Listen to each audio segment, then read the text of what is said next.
Pues ahí teníamos esa llamada de mi tierra por Cabales.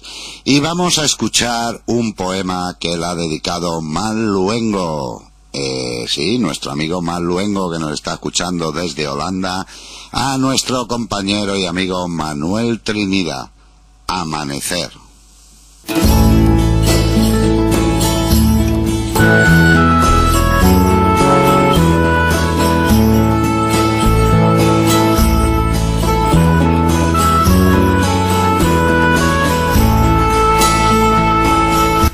Amanecer, a mi gran amigo Manuel Trinidad Martín.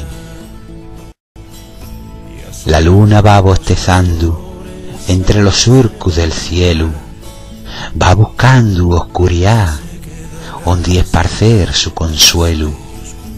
Al otro lado del monte, onde el gran Dios ya se enfrió, arropa ella con su brillo a todo el ser que ya durmió.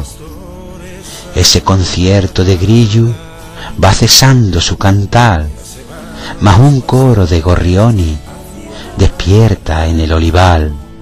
Por el horizonte sale el sol con canto de gallo, y va calentando el viento con un trotal de caballo.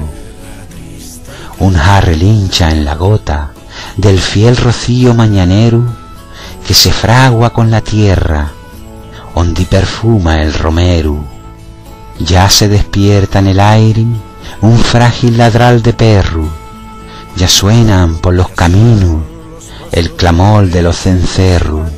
El negro velo de estrella va perdiendo su juego en ese mar celestial, se va disolviendo en fuego.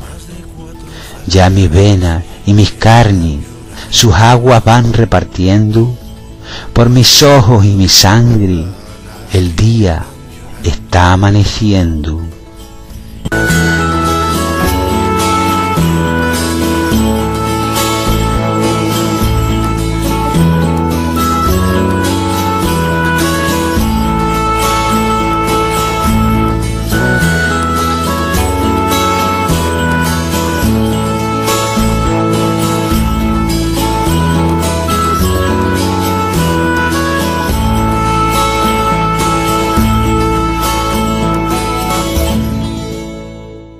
Pues ahí teníamos ese poema de Mal Luengo dedicado a nuestro amigo y compañero Manuel Trinidad, que hoy pues no puede estar por aquí.